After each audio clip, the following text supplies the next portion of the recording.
A cargo del doctor David Sinking, cáncer avanzado de orofaringe, desde la cirugía radical al tratamiento conservador, evolución de los 152 meses.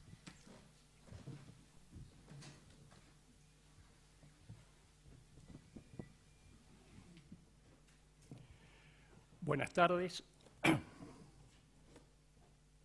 Señor presidente, señores académicos, este trabajo que está en el frente fue presentado en esta academia en el 2009 y ustedes pueden observar que está en la Revista Argentina de Cirugía del año 2010. En esa oportunidad decíamos que en los Estados Unidos se diagnostican aproximadamente 40.000 nuevos casos por año y el 60% son estadios avanzados, pero sin metástasis a distancia, sobreviniendo a la muerte por recurrencia loco-regional. Hasta fines de las décadas del 80, esta patología era tratada mediante cirugía, seguida de radioterapia, con una sobrevida del 50% a los 5 años. Podemos observar algunos casos que operamos en ese entonces. Este es un paciente con un carcinoma de la región de la lengua y orofaringe que dentro de la resección se hace a través de una fractura de mandíbula, la pieza de resección y el paciente en el postoperatorio alejado. Este otro paciente es un poco más avanzado que el anterior, se puede observar el tumor, pero la reconstrucción se hizo con un colgajo miocutáneo del pectoral, también a través de una fractura de mandíbula. Ustedes pueden observar que cuando tenemos placas de titanio, la fractura es perpendicular a la mandíbula. El posoperatorio del paciente alejado.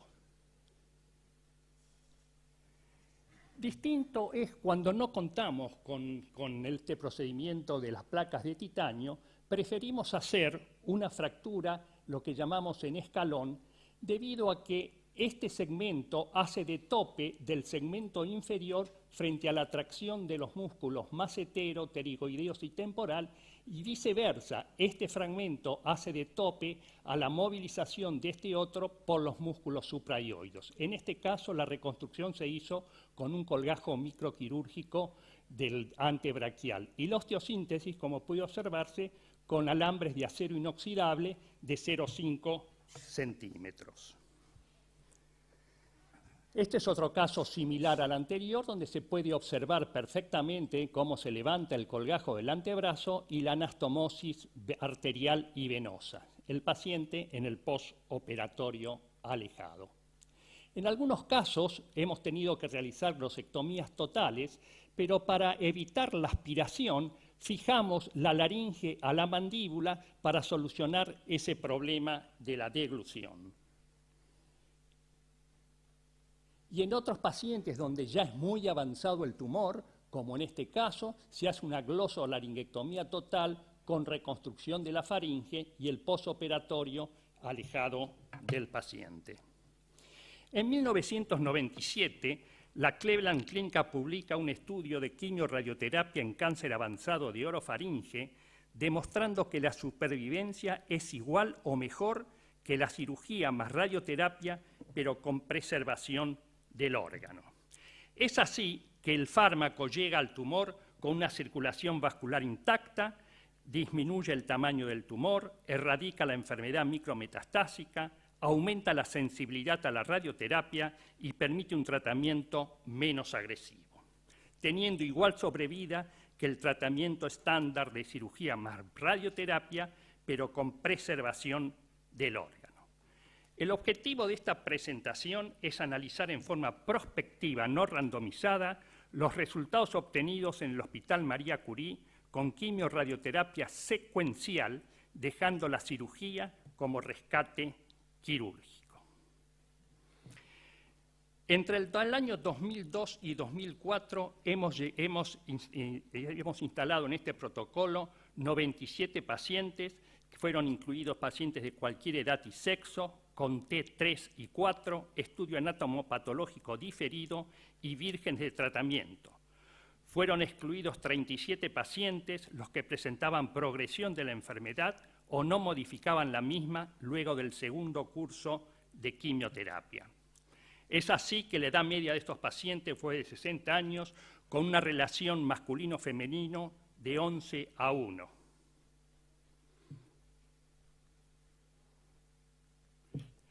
El 80% era fumador y un poco más de la mitad de los pacientes tomaban exageradamente alcohol.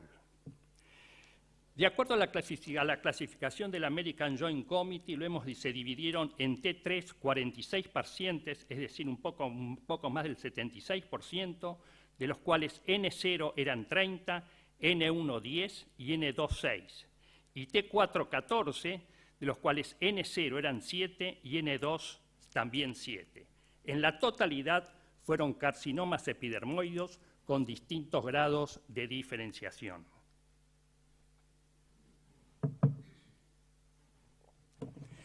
El protocolo que hicimos fueron 2 ciclos de neoadyuvancia con cisplatino 100 miligramos metro cuadrado el día 1 y 5-fluoracilo 1000 miligramos metro cuadrado en infusión continua durante los días 1 al 5. De acuerdo a los 2 ciclos, fueron divididos en aquellos que tenían una reducción mayor al 50%, se le hacía un tercer ciclo y luego radioterapia a una dosis total media de 6.660 centigrays.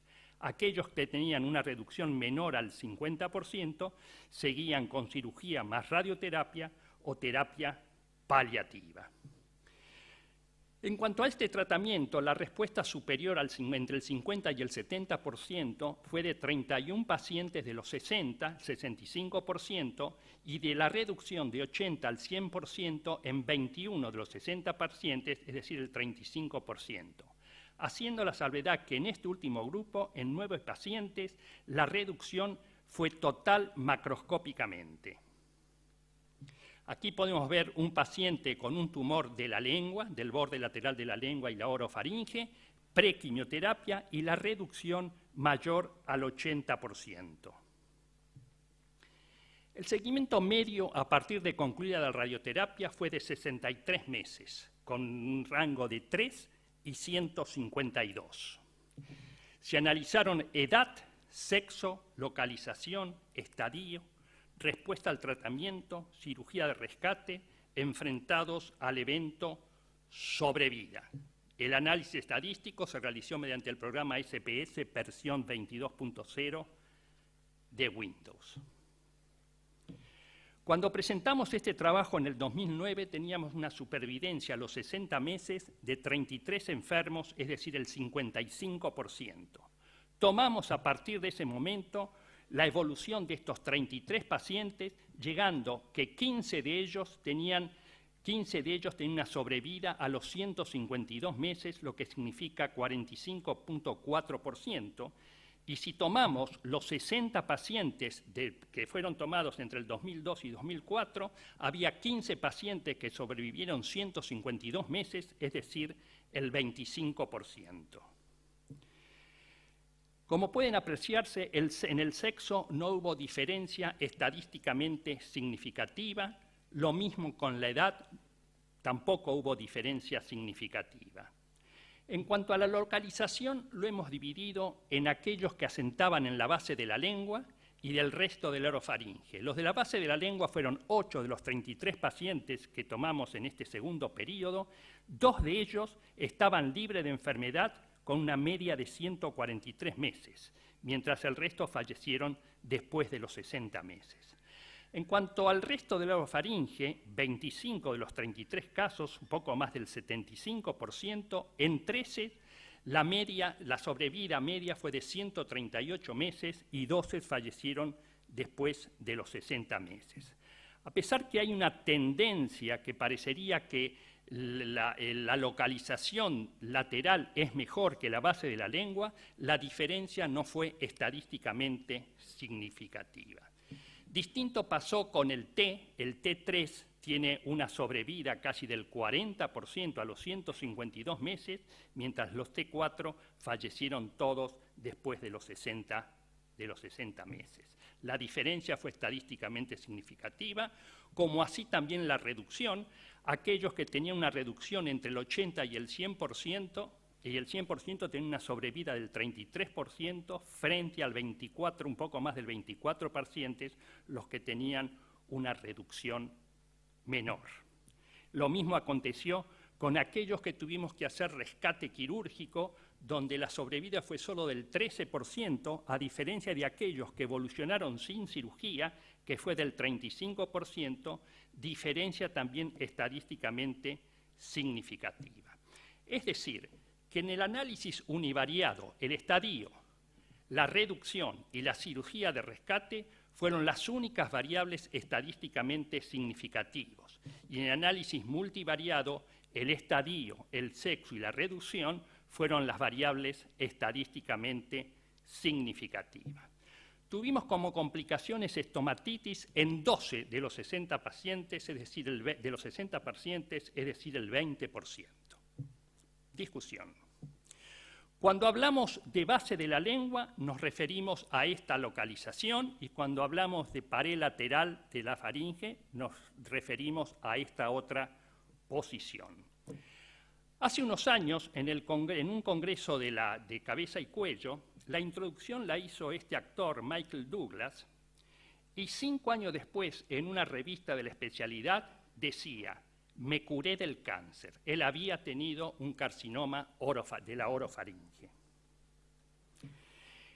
El 80% de los pacientes tuvieron una exposición prolongada de las mucosas a agentes carcinogenéticos. Slugter lo definió como síndrome de la mucosa condenada. En cuanto a la estomatitis, el Instituto Nacional del Cáncer la divide en grado 1, eritema sin lesión, nos estamos refiriendo a la mucosa; grado 2, eritema más dolor, edema, pero puede deglutir; grado 3, eritema más síntomas generales, neutropenia, infecciones, requieren internación y tratamiento e hidratación; y grado 4, severa ulceración y nutrición enteral, parenteral o gastrotomía. Es así que en el Memorial Sloan Kettering a todos estos pacientes en aquellos momentos le hacían una gastrotomía percutánea endoscópica. Como se puede observar, la toxicidad con la radioterapia concurrente o hiperfraccionada fue mayor al 50%. Y lo más importante fue la gravedad de estas complicaciones, como las infecciones, micosis y fístulas faringocutáneas, en relación a la serie propia, que es quimioterapia secuencial, que fue del 20%, grado 1 y 2. En 2 pacientes hubo que suspender la radioterapia durante 10 días porque tenía dolor.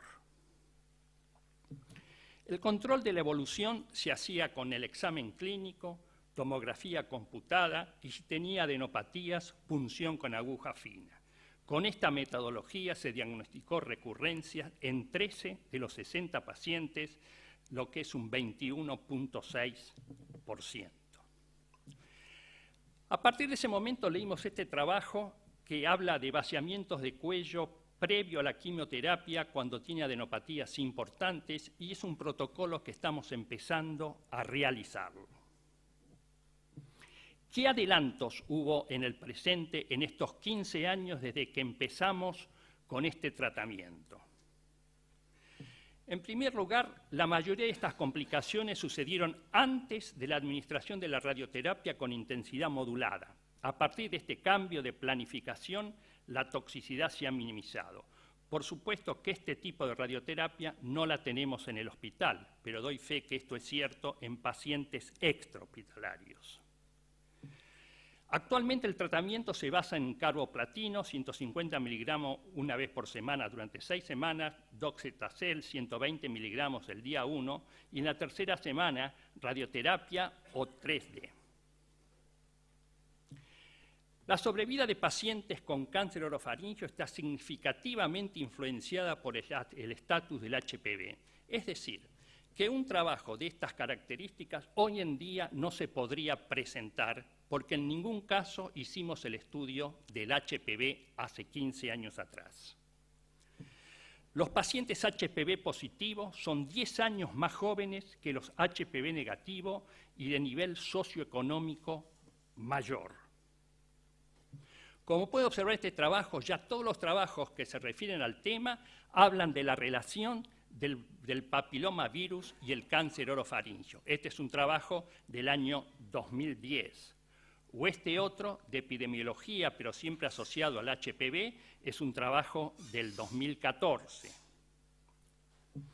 La sobrevida de pacientes HPV positivos, por supuesto, con esta enfermedad, a los 3 años fue del 82.4% comparado con el 57.1% de los HPV negativos. Como se puede observar en este cuadro, en la Universidad de Pittsburgh, sobre 8.800 pacientes con esta patología tienen una mediana de 27 meses, a diferencia de las nuestras, que no es con el estudio del HPV, que fue de 63 meses. La vacuna contra el HPV reduce la incidencia de cáncer orofaríngeo y es eficaz en la prevención. Ustedes saben que a todas las adolescentes mujeres, hoy en día los ginecólogos le hacen la vacuna contra el HPV. Y la vacuna, que es profiláctica, sobre todo en los tipos 16 y 18, que son los que inducen al cáncer orofaríngeo. Conclusiones. El tratamiento con quimio-radioterapia secuencial tiene una supervivencia del 25% a los 152 meses. De las variables estudiadas en el análisis univariado, tuvieron diferencias estadísticamente significativas el estadio, la respuesta al tratamiento quimioterápico y la cirugía de rescate. En el análisis multivariado, tuvieron una diferencia estadísticamente significativa el sexo, el estadio y la respuesta al tratamiento. El tratamiento con quimioterapia secuencial registró un 20% de estomatitis grado 1 y 2. Muchas gracias. Tenemos una buena experiencia en ese sentido a lo largo de los años en el Instituto Rofo y coincido con el doctor Simkin en los mejores resultados de los pacientes que responden tempranamente a la quimioterapia. Eso sobre todo lo hemos visto en la primera serie que hicimos con quimioterapia y radioterapia, que fue la de los carcinomas de laringe estadios 3, donde incluso pensamos en la posibilidad de agregarle una cuarta serie para lograr alguna respuesta mayor, pero eso no fue efectivo. Ese trabajo fue presentado oportunamente en ASCO. En cuanto a la incidencia que en este momento tiene el virus papiloma, sobre todo el tipo 16, en las lesiones de orofaringe, no hay ninguna duda, están por arriba del 30%, en algunas series de Estados Unidos están todavía más arriba de eso. Y quería coincidir con el asunto de las vacunas, pero afortunadamente, desde hace 4 o 5 años, las vacunas contra el HPV se las hacen a las chicas de 11 años como último, en la parte del último ciclo de la vacunación escolar. Y está comenzándose en este momento con la vacunación de los varones, tal como viene haciendo Australia desde hace bastante tiempo. Como decían en el trabajo que no había en nuestra bibliografía, en la bibliografía argentina, ningún trabajo que se ocupara del tema, evidentemente coincido con ellos, no lo hay en la bibliografía, pero sí estudios hechos en nuestro medio, y seguramente el doctor Simkin recuerda una síntesis del trabajo que les voy a presentar ahora, que fue presentado por invitación en el Congreso, en el 4º Congreso. Si podemos pasar, si la presidencia me permite, vamos a pasar los diapositivos. En el 4º Congreso de Cabeza y Cuello en Toronto en 1996. Y en ese... Están entregados.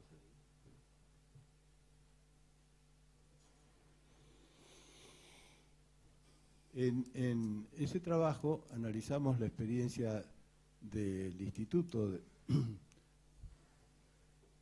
No, este no. No, estos son míos. Siguiente, por favor. No.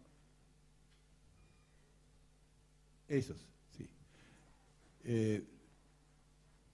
Es un estudio retrospectivo de casos, como decía, entre el año 70 y el 94. Pudimos encontrar en nuestros archivos 767 carcinomas espinocelulares, coincidiendo con la serie del Dr. Simkin. 66% eran bebedores, 80% fumadores, 92% varones, y los estadios 3-4 comprendían el 81% de la población. Este trabajo fue presentado, hecho por nuestro grupo de trabajo, junto con los doctores Califano, Sacco, González y Roque Adán, en el 4º Congreso, como dije. Siguiente. Siguiente, por favor. No, anterior, esto. De estos pacientes, 361 fueron considerados aptos para tratamiento radical.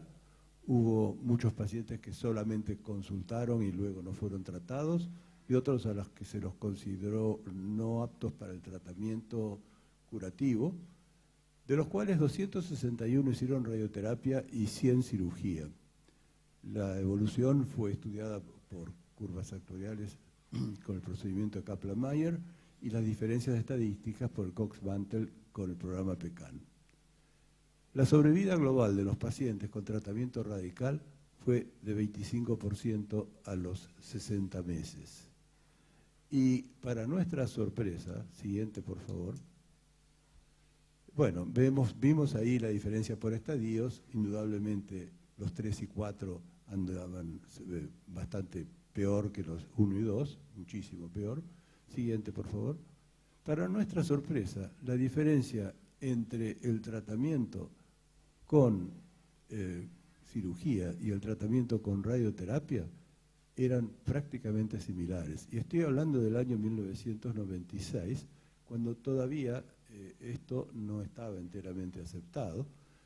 Y siguiente, también se hicieron diferentes programas de quimioterapia en su oportunidad a lo largo de los años y mostraron una diferencia que, si se quiere, puede mostrar una tendencia favorable, pero que no era estadísticamente significativa.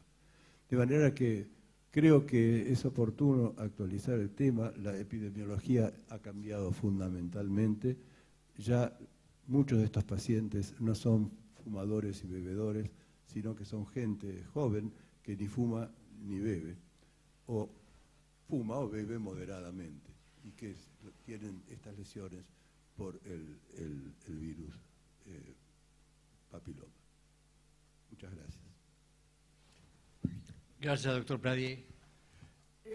Muchas gracias, doctor Pradier. Estoy de acuerdo con lo que usted dice. Yo estuve presente en Toronto cuando usted presentó este trabajo sobre los 361 pacientes. Está mencionado en la bibliografía. Y como usted dice, esto se ve ahora, el cáncer orofaringe, en pacientes jóvenes, sobre todo los que tienen una adicción al sexo oral, que parece que es una causa muy importante como etiología de esta patología. Nuevamente, muchas gracias, doctor Pradier. Un académico decía uso la palabra. Doctor Sacco. Quería felicitar a los autores por el excelente trabajo y quería colaborar con el trabajo del doctor Simkin con una actualización de la experiencia que mencionó el doctor Pradier, que se hizo en el Instituto Roffo, casi 10 años después de aquel trabajo. Si la presidencia me permite, pasaría algunos diapositivos de esa experiencia.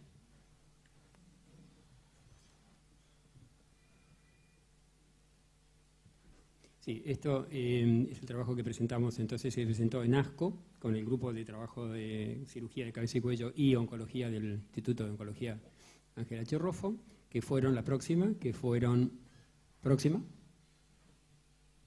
fueron 71 pacientes incluidos, fueron evaluables 61 pacientes, que son los que corresponden a esta experiencia. La mayoría eran en estadios avanzados, similar a lo que presentaron los autores, T3, T4, N1, N2, N3, en la mayoría de los pacientes. La próxima. El plan es muy similar, diría que es igual al que presentaron los autores, o sea, una quimioterapia neoadyuvante con 2 series de platino, fluoracilo, seguida de quimio-radioterapia. Tal vez diferente porque nosotros usamos una radioterapia hiperfraccionada, que entiendo que no es la que usaron los autores, 70 Gray, al finalizar el tratamiento. La próxima, y los resultados. Lo que fue sorprendente en nuestra experiencia fue la cantidad de respuestas completas que obtuvimos, que fueron casi el 77%. No, perdón, estos son el 77% completó el tratamiento tal cual fue planificado. La próxima. Y lo interesante fue esto, que las respuestas completas fueron muy altas en nuestra experiencia, 75%, a las que si le sumamos los rescates quirúrgicos, que fueron muy pocos, llegaron a casi 80% de respuestas completas con este tratamiento. La próxima. Esta fue nuestra curva de sobrevida, o sea que en esta experiencia actualizada tuvimos 40% de sobrevida global a 90 meses. A 90 meses de que se midió esta experiencia. Y después, interesante, está la última. Esto fue la toxicidad, que es similar a lo de los autores. La estomatitis fue la secuela más importante, 56% de los pacientes. Y la última, bueno, el tratamiento de que este es un tratamiento efectivo, que la mayoría de los pacientes pueden completarlo, que las toxicidades en algunos casos son severas y que hay hubo una muy alta porcentaje de respuestas completas. Y después, mirando la última, por favor, la comparación de la experiencia que había mostrado el doctor Pradier en la década del 90, con 25% de sobrevida, con esto que se obtuvo 10 años después, con el agregado de la quimioradioterapia, que llegaba a casi 47% de sobrevida global. Quería mencionar, además, o insistir en la importancia de hoy en día que se le da al HPV como factor etiológico. Hoy en día 90% de los pacientes con cáncer de orofaringe en Estados Unidos son HPV positivos. En la Argentina, en algún estudio preliminar del instituto, alrededor del 45% son HPV positivos. Y son 2 patologías diferentes, con una respuesta y un pronóstico muy diferente, mucho mejor los HPV positivos, y nos está permitiendo hacer hoy en día tratamientos mucho más selectivos. Estamos de alguna manera volviendo, como los tumores son más chicos, estamos volviendo a la cirugía, pero en este caso transoral, láser o robótica, junto con linfadenectomía cervical, tratando de evitar la radioterapia, porque hoy hemos conocido 20 años después las secuelas de la radioterapia, que aprendimos a verlas después de 15 años. Y quería preguntarle al doctor, finalmente, si la radioterapia, qué tipo de radioterapia usaron y qué cantidad de rescates tuvieron, qué cantidad de pacientes rescataron. Porque lo que hemos visto es que las orofaringes que recaen después de quimio-radioterapia son muy difíciles de rescatar. Muchas gracias, doctor Sacco. En realidad lo que muestra tanto el trabajo del doctor Pradier, el suyo y el nuestro, es que esta patología cambió radicalmente de la que nosotros veíamos en la década del 80. Hoy ya no se concibe en los estadios avanzados hacer cirugía más radioterapia, sino que el plan terapéutico es quimioterapia, radioterapia y cirugía solamente de rescate. Estoy de acuerdo con usted, las cifras son muy semejantes. Aquellos pacientes que tuvieron una reducción mayor e incluso macroscópicamente curados, tuvieron una mejor sobrevida que aquellos que tuvieron una reducción, si bien mayor al 50%, menor que el 80% de la fracción que estamos nombrando. Indudablemente que el HPV es fundamental en el estudio de esta patología. Es importante, y espero que algún día ustedes lo puedan llevar a la práctica y mencionarlo en la bibliografía. Yo no encontré bibliografía argentina, pero indudablemente que en el mundo entero la bibliografía ya es abundante sobre la relación HPV, carcinoma orofaringe, e incluso se está haciendo HPV en otras localizaciones de la boca. Todavía no hay ningún resultado al respecto, pero se comienza a ver algunos trabajos preliminares con patología distinta, con localizaciones distintas a la orofaringe. El resto estamos totalmente de acuerdo. En cuanto a la pregunta de la radioterapia, es la cobaltoterapia la que tenemos en el María Curie. Por supuesto que la experiencia que tenemos nosotros extrahospitalaria ya es con otro tipo de radioterapia, 3D u otro tipo de radioterapia. Muchas gracias, doctor Sesco. Gracias, doctor. ¿Algún comentario más? ¿Algún académico quiere opinar sobre el trabajo? Doctor Montesinos. Montesinos. Agradezco al doctor Simkin la remisión del manuscrito que permitió su lectura del muy interesante trabajo.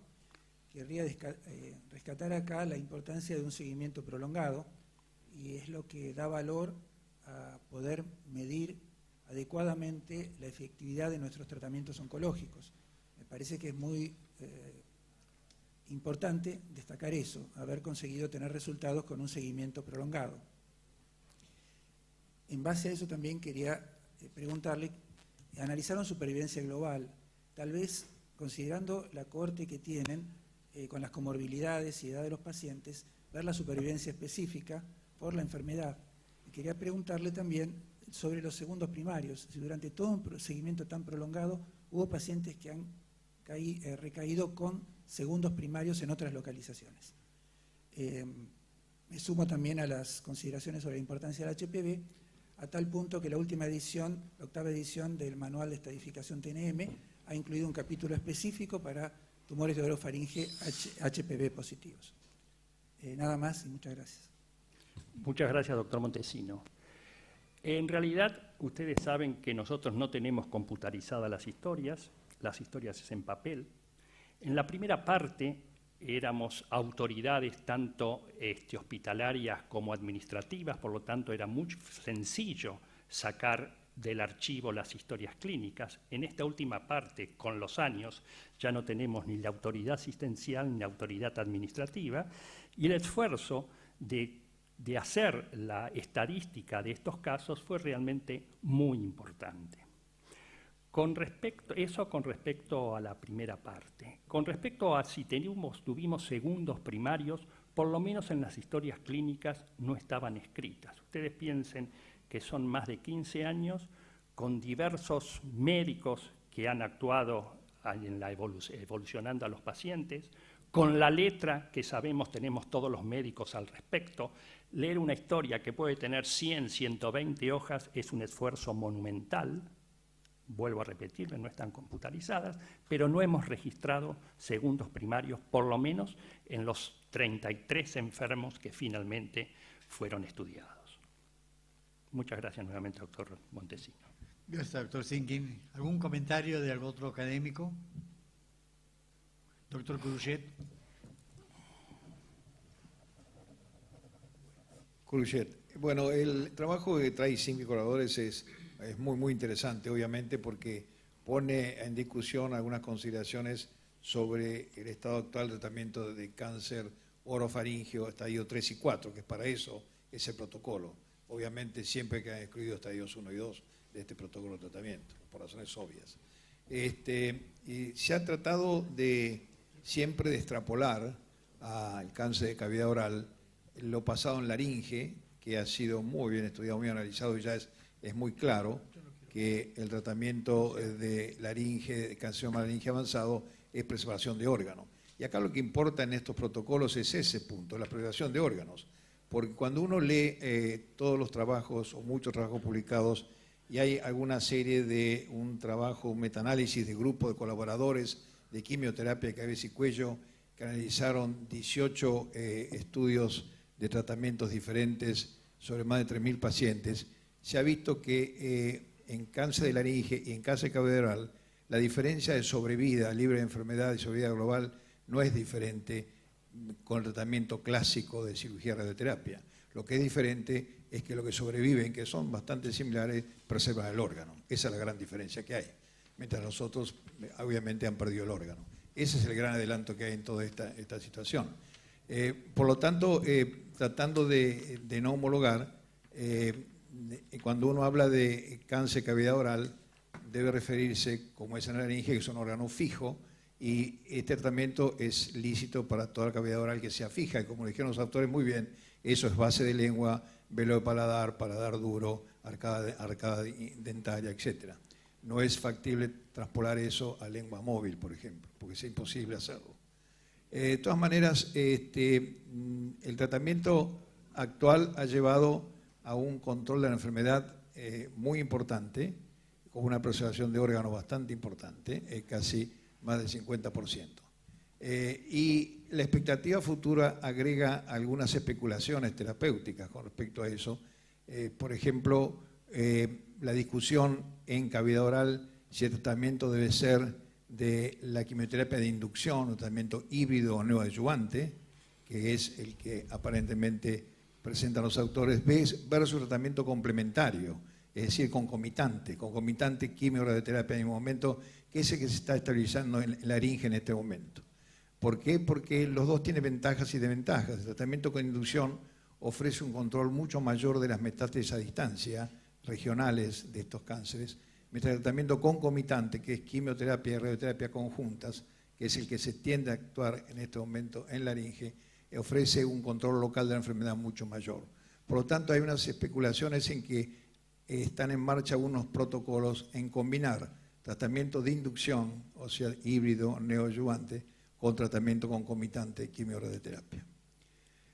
Con respecto al futuro, bueno, evidentemente el estudio de secuenciación de HPV debería ser un estudio clínico obligatorio hoy en día en todo cáncer de cabeza y cuello, sobre todo por el genotipo 16, como dijeron los autores, que es donde se localiza la mayor cantidad de alteraciones en el cáncer de cabeza y cuello, como en el cáncer genital también.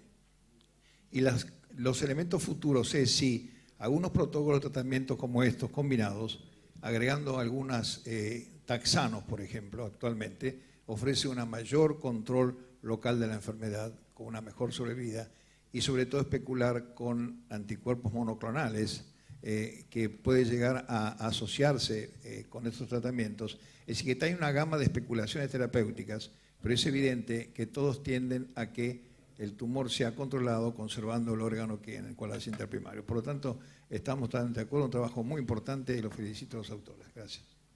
Muchas gracias, doctor Curucci. Quiero hacerle presente que nosotros empezamos nuestra experiencia con quimio-radioterapia en cáncer de laringe y fue presentado también en esta academia y en los servicios de otorrinolaringología. A raíz de eso comenzamos, después de leer los trabajos, el tratamiento con quimio-radioterapia en orofaringe y vuelvo a repetirle que se está empezando a usar también en cavidad bucal. Por supuesto no en el T1 y T2, que todos sabemos, y le quiero responder al doctor Sacco, que eso me he olvidado, que en T1 y T2 lo ideal es la resección y el vaciamiento de cuello. Eso no cabe duda. Pero me parece perfecto que estemos todos de acuerdo en que la terapéutica actual es el estudio del HPV y, por supuesto, el tratamiento con quimio-radioterapia. Muchas gracias, doctor Curucci. Otro académico, doctor. Fernández Martí. En realidad lamento no tener las cifras exactas, pero la intervención del doctor Montesinos me hizo recordar que en el Hospital de Gastroenterología tenemos, yo recuerdo claramente, 5 pacientes con cáncer de esófago que estaba asociado a cáncer de la cavidad orofaringea. Era para hacer ese pequeño aporte nada más. Muchas gracias, doctor Martín. Nosotros no tenemos esa combinación. Probablemente podría ser un primario tratado y luego un segundo primario, quizás, pero no tenemos esa asociación de cáncer orofaringeo y cáncer de esófago. ¿Algún académico más desea hacer un comentario sobre el trabajo? Figari. Muchas gracias, doctor Sinking. Le agradezco la presentación del trabajo, una serie muy importante y, como destacaba el doctor Montesinos, destacar la importancia de un seguimiento prolongado. Yo quería, a propósito de 2 puntos que se tocaron aquí, que es las técnicas de radioterapia y el estudio de HPV previo a la evaluación de los pacientes, si la presidencia me lo permite, presentar unos pocos slides. Estos slides son extraídos de una presentación reciente que se ha hecho con los servicios de oncología y radioterapia en la versión argentina del Congreso Americano de Oncología, la siguiente. Destacar lo que ya comentó el doctor Pedro Sacco acerca de la estratificación que la existencia de la positividad del HPV junto a otros factores como el no tabaquismo determina en los pacientes con cáncer de orofaringe y consecuentemente poder también cambiar algunas líneas de tratamiento, como por ejemplo en el caso de aquellos pacientes que son operados inicialmente, sobre todo aquellos con cirugía robótica transoral y algún vaciamiento, poder utilizar a posteriori de escalamiento de tratamiento radiante basado en este estudio. La siguiente. Esta es una serie infinitamente más chica, porque es del 2010 al 2015, donde se ha reclutado la mitad de los pacientes que en 2 años mostró el doctor Simkin, pero quiero mostrar porque es válido para ver las similitudes en el perfil epidemiológico, donde hay un 73% de pacientes que son tabaquistas, y en nuestro caso, en nuestra población, a diferencia de los Estados Unidos y menor que en el ROFO, solamente un 20% de pacientes HPV positivos. El objetivo de este estudio, que es parte de una serie prospectiva enrolados en el protocolo Interchange para estudiar el impacto del HPV y aparte la posibilidad de biopsia líquida que permita realizar predicciones moleculares desde la toma de sangre y de la saliva, era casualmente más que nada ver el impacto del HPV. La siguiente. Aquí se ve también la tasa de P16 negativo, que en este caso llegó al 73%. La siguiente. Similar distribución, aproximadamente un 80% de pacientes en estadio 3 y 4. La siguiente. Lo mismo respecto a la distribución ganglionar, un 50% de pacientes con estadios N2, la siguiente. Y solamente este estudio analizó específicamente a aquellos pacientes que fueron a un protocolo de quimio-radioterapia. En nuestro caso se realiza, como comentó el doctor Sacco, sin quimioterapia de inducción, un protocolo de quimio-radioterapia concurrente con radioterapia hiperfraccionada, aunque en el último año de estos pacientes, en el 2015, se inició el protocolo de intensidad modulada, que claramente está mostrando una disminución de la morbilidad por la posibilidad de crear diferentes áreas de exposición radiante dentro del área radial y aparte respetar mucho mejor a través de las superficies cóncavas y convexas de la planificación algunas áreas vecinas al área irradiar. La siguiente. Aquí, como se ve, hubo una respuesta también muy importante, una respuesta completa de aproximadamente el 83% de los pacientes, con un 16% de pacientes que tuvieron no respuesta o persistencia posterior, un paciente con muerte tóxica por el tratamiento quimioterápico. La siguiente. Y como un tema preliminar, se observa una sobrevida global del 80% a los 2 años, que se mantiene con cerca de un 75% de aquellos pacientes que pudieron ser seguidos 5 años. La siguiente. Y en el caso de la sobrevida libre de enfermedad, ligeramente menor, un 75% a los 2 años. Pero lo importante, la siguiente, es que con esta población relativamente restringida en número, no fue posible, si bien una tendencia a demostrar claramente un efecto benéfico de la positividad del HPV respecto a los valores de sobrevida. Es una tendencia, pero probablemente con el paso del tiempo, así que esta población está siendo seguida, se están sumando casos con la misma rastreo preoperatorio que había comentado, pero casi todos los pacientes tratados con intensidad modulada, que probablemente nos permitan traer a esta academia resultados un poco más concluyentes en el futuro próximo. Muchas gracias. Muchas gracias, doctor Figari. Estamos prácticamente de acuerdo en todo lo que usted dijo. Indudablemente, vuelvo a repetir, en el hospital no tenemos intensidad modulada, pero vuelvo a decir que en los casos extrahospitalarios que tuvimos la posibilidad e incluso de hacer 3D, que es mucho menor la toxicidad.